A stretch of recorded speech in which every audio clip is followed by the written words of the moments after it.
Hey you, so on this video, biggest regrets stacking gold, I'm going to be going over that. Hopefully I'll touch upon my top 3 biggest regrets that I've had when it's come to stacking the shiny sun metal here. So before we get into this, I would love to say if you haven't done so already and you like what you see / hear, please do go ahead and subscribe, and also let me know any thoughts and opinions that you may have or any regrets that you have that you could add on to this down below in the comments. So I'm going to be touching upon this regret.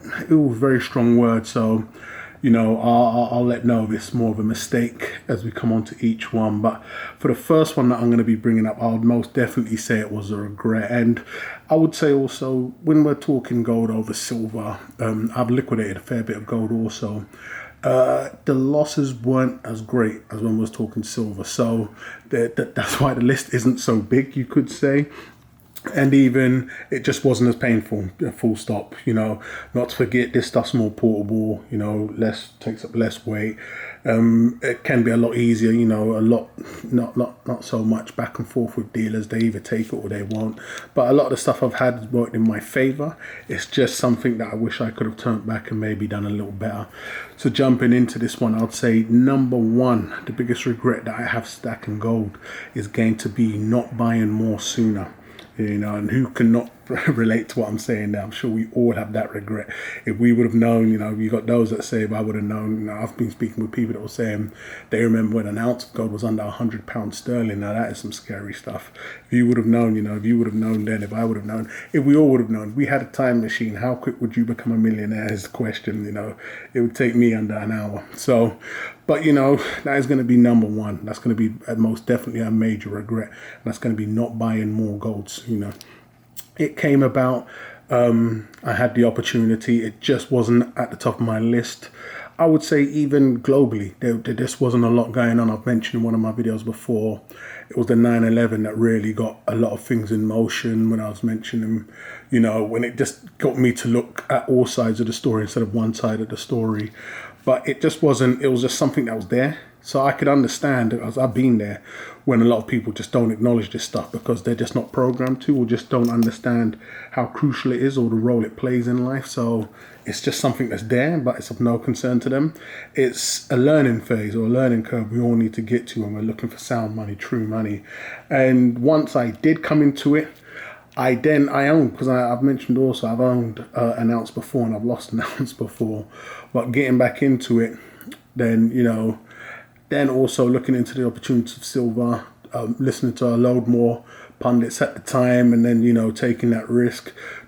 Getting into both, but more heavily silver at the time, comes the regret. You know, it was lower. What I'm referring to here was a lot lower than it is now at the time of release of this video. So I regret not buying more sooner. And even I look at 101 things and say that, but I look at this and think, oh my, if only even a year earlier, you know, there could have been a lot more sets and that I'll be touching upon, I could have been involved in. But it is what it is, but it's most definitely at the top of the list here, and that's going to be the number 1 regret when it comes to stacking gold, and that's going to be not getting or not buying more sooner.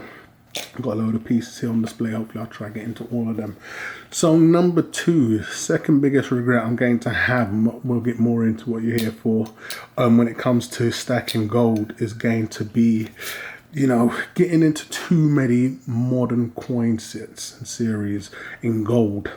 Now the issue there with the gold sets, and I'll show some off camera here, is that, you know, and I'm specifically referring to modern sets here. You know, I know a lot of people have put a lot of money into the more, you know, older stuff where, you know, there's that big market, some say, and that's where you're going to be paying extra premium. You want to be doing it on that. This is all just modern junk, and it most definitely isn't modern junk. I've got more than enough examples I could show where there's been enough money to be made off the modern junk if your hat was on, you know, if you was in and you was out. But I regret, or, you know, it was more of a strong mistake getting into too many of them. And I say too many, when you think about it, there's so many out there. The Raw Mint has something new every other day. The Perth Mint has something new every other day. Comsco Mint, Fiji, or wherever it may be. This is a piece I picked up. Shout out to Captain America, Silver Hustling 13, that I picked up May, or, you know, early in the year. Got some gains. The double high relief eagle piece. Now these, when I'm referring to regrets, I wouldn't even class as a regret, because these are pieces you either own or you don't. This was purchased because in Europe they're not readily available, and the dealer had them on the discount page basically. So me and another partner in crime who does videos jumped in on these. So, but you know, there's so many sets and so many pieces coming out, and it's very easy to get caught up on them, especially with some of the modern Royal Mint stuff that we've seen this year. You know, there was a lot of pieces out from the Royal Mint that I was heavily involved in. Half I showed, half I didn't. Flipping done fantastic, but I must say I did easily get caught up in a lot of the modern stuff, and it's been somewhat of a regret, because I would have been much better off just sitting in standard gold, you know, Eagles, Buffaloes or Britannias. Way easy, way better off just sitting on some, where are we now? Sovereigns even. You know, when this stuff's purchased, of course it needs to be flipped on. We all know what type of a stacker I am, yeehaw. And if it's going to just be sitting there, and some stuff can take eons to go up, and I'm referring to a lot of the Royal Mint stuff. I think the only saving grace for me was that a lot of the stuff was the Royal Mint stuff, so it wasn't as painful. So, you know, when I wanted to flip onto dealers, shopping around, I could find a good UK dealer to flip them onto. You know, a lot of the European or the German dealers or Belgian dealers wasn't overly interested, but they had their homes to be found, you know, with dealer-wise. But, you know, it worked in my favor there, and some pieces I still own them. You know, not saying they've done bad. And another saving grace for me is that I picked up in more than one. So there's a few coins I could name, and I'll definitely do a video on that in time. Whereas I know a lot of people may have picked up one or two, whereas I would have picked up 4 and flipped 2 immediately on eBay and made a profit. And then as the hype's died down, I've been able to sit in the same seat everybody else was and just stuck in the mud and taking it from there. So when I've looked about, I've even done videos and people have mentioned that, you know, there's a lot of modern stuff. You know, not knowing that I had so much modern stuff, and knowing that I had so much modern stuff, I think in the long run now, knowing what I know, I wouldn't have put so much money into the stuff, especially when they come out proof. I mean, if you look at this piece here, for instance, this is from the Maya Mint, the same guys that do the African wildlife coins. Not a proof piece, it's a BU piece, but a premium was paid for this nonetheless. At the time, I think if it was standard bullion I was buying, I could have got easily an ounce and a quarter ounce, I believe. So this is what you're paying when you're buying this high premium stuff. You get your ounce, which is that there obviously, and then it's either an extra 1/20th, you know, or a quarter ounce at minimum, or a sovereign. And when I look at it, can this be sold for a profit? Yes. Is the demand there for the series? Yes, but it'll take a bit of leg room. But I'm sure I could broker a deal where I was getting what I paid in terms of gold weight back with a dealer, but it's a bit too much put in. So moving forward, I'm definitely going to wait and see how it goes. When it comes to the Royal Mint stuff, you know, they're always flipping and flopping when it comes to a lot of stuff. You know, I don't think they even know what they're doing. So you can get caught up in their cowboy games at times. You know, they can bring out a set, like a lot of the 50p sets that have been brought out, and next thing you know, they're deciding to bring out the same set again. And that's the thing with a lot of the modern stuff that you got to really look out for these days. It's the case with the older stuff, you know, not to mention the 2017 Sovereign and the whole hoo-ha they done with that. But it's more of a danger now. So realistically, if you're getting in a heads up and you're getting in for a flip, or, you know, to see if it appreciates, a lot of the time mint intervention prevents that from happening. And who knows, for us that's the game, and for them, if a product's doing well, that's their game, you know, to produce more. But I think they could totally understand when somebody says, come on, let it appreciate. In the end of the day, it's a collector's market you're appealing to, and collectors, that is a form of collecting, you know, in terms of holding it and appreciating for us, the buyers. And it's up to the mints and the producers and even the dealers somewhat to let that happen. So, you know, but it is what it is. With more mint intervention and other things of that nature, it's just not happening. So I regret putting too much. When we're looking at pieces like this, I don't. You know, the only plus side I can see, especially from the Royal Mint, is with a lot of their modern stuff, they do lower mintages now if they stick to just producing those, which is a good thing if they leave it at that. So, you know, you get pieces that are very hard to find, i.e. winners rare. So, you know, would break this one open now, the 2014 Britannia set, extremely hard to find.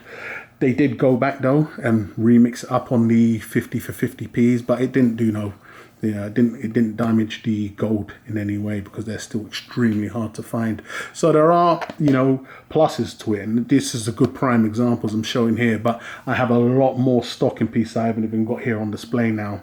That I think I put a bit too much. That would be another regret. Putting a bit too much into the modern collector gold coin market coins.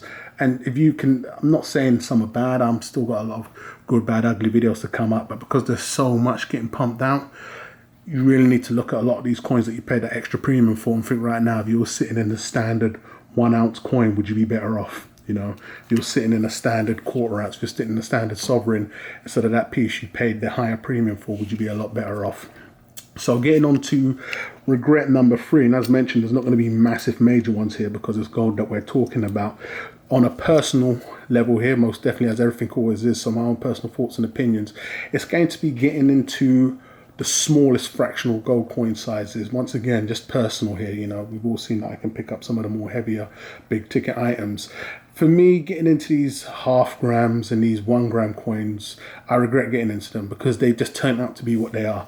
Great gifts in the end of the day, but it just is what it is. I think for these, there was an exception because there was a lot of hype behind these, but I think there was a time to capitalize on that hype. I don't feel as bad because it's gold in the end of the day. If it would have been a silver coin that's gone from hot to lukewarm to still a premium to be paid, I would have a bit more, salt in the wound. But it's not so bad that it's a gold panda. It was a one of a kind, first to start the trend, picked up for a fantastic price. Spot was low enough at the time also, to the point where these are still, I could still sell these on and dealers will take these gladly all day long. But it's not a size that I'd ever be getting back into. I've always said, look, if you can afford this or if you're just getting into it, it's always best to stack up, and so save up, because there's no means, if you're talking you can only afford a 1 gram gold piece or gold bar a year, it's a different case. But if you're not in that situation, I highly doubt a lot of us are in that situation where you can afford more. You just need to save up and go for a sovereign or a quarter ounce and above, or anything. Pick whatever size you can save up to, or you just can't save up or impatient for. But for me, going too small was a pointless waste of time. They sit around and just become great garnish, great decoration, great background, wallpaper style kind of stuff. But as mentioned, this isn't going to be a massively long list for me, because in the end of the day, gold has been fantastic. In terms of liquidating, it's held its value. I could easily say the losses were to a minimum. There wasn't massive losses. There was high premium sets I have liquidated recently, whereas because I was able to pick them up around spot price, if I would have picked them up at issue price, which would have been very painful, getting just above spot and a little on top. So that was a valuable lesson learned there. So a lot of the gold I have, unlike silver, if it's a real desirable piece, i.e. any one of these two here, I could sell it for the collectability plus the spot price. And even a dealer, many have mentioned why dealer all the time, because of the extreme hassle-free nature of a dealer. As mentioned, when you're dealing with eBay, auction, forums, there's an element of risk even from who you're dealing with. One, the person can be a fraudster or crook, and just even from you sending it from here to there is that element's taken with everybody, but it's just hassle-free a lot of the times, and I can still make a handsome profit. So that's why I always mention dealer first. But it's not my only avenue. I do also use eBay and with associates. So just on that there, I'm going to wrap this one up, guys, but I would love to know your thoughts and opinions on this case here. What are your biggest regrets stacking gold? I made a lot more losses when I was involved in high premium silver pieces because of the extra premium paid and just the lack of interest moving forward. But let me know if you do have any regrets when it came to stacking gold, or if you do or you don't. Please do let me know your thoughts and opinions in the comments. Once again, please do go ahead and subscribe if you haven't done so already, and I'll catch you guys on the rebound.